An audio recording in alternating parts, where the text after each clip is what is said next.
Σήμερα είναι Παγκόσμια Μέρα Ραδιοφώνου και αναπόφευκτα θυμάμαι την πρώτη μου αγάπη και παντοτινή, το ραδιόφωνο. Ήμουν πιτσιρικάς ακόμα όταν έπαιρνα το αγαπημένο μου τραντζιστοράκι, το βάζα κάτω από το πάπλωμα και άκουγα τις αγαπημένες μου μελωδίες. Το ραδιόφωνο για μένα είναι κάτι περισσότερο από ένα μέσο ενημέρωσης και ψυχαγωγίας.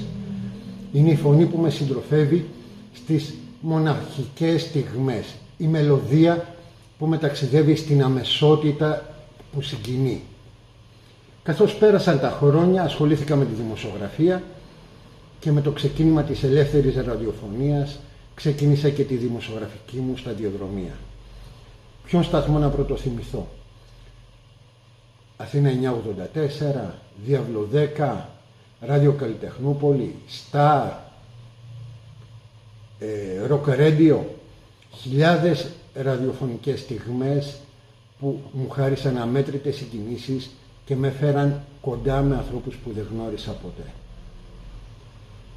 Πέρασαν τα χρόνια, συνέχισα να ασχολούμαι με το ραδιόφωνο, να κάνω τις ραδιοφωνικές μου εκπομπές και εκεί γύρω προς τα μέσα της δεκαετίας του 90 έβγαλα το πρώτο και μοναδικό ραδιοφωνικό περιοδικό στην Ελλάδα.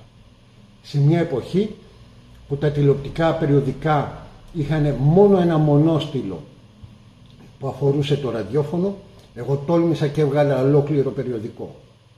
Οι περισσότεροι στην πιάτσα μου λέγανε ότι πάω να καταστρέψω την καριέρα μου και να χάσω τα λεφτά μου. Εγώ επέμενα και είχα φτάσει σε ένα σημείο να χτυπάω στα ίσα την κυκλοφορία των τηλεοπτικών περιοδικών. Το ραδιόφωνο είναι κάτι περισσότερο από αγάπη.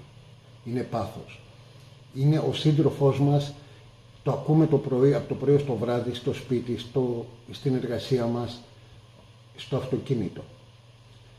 Την Παγκόσμια Μέρα Ραδιοφώνου τη γιορτάζουμε μόνο μία φορά το χρόνο, αλλά το ραδιόφωνο το ακούμε κάθε μέρα.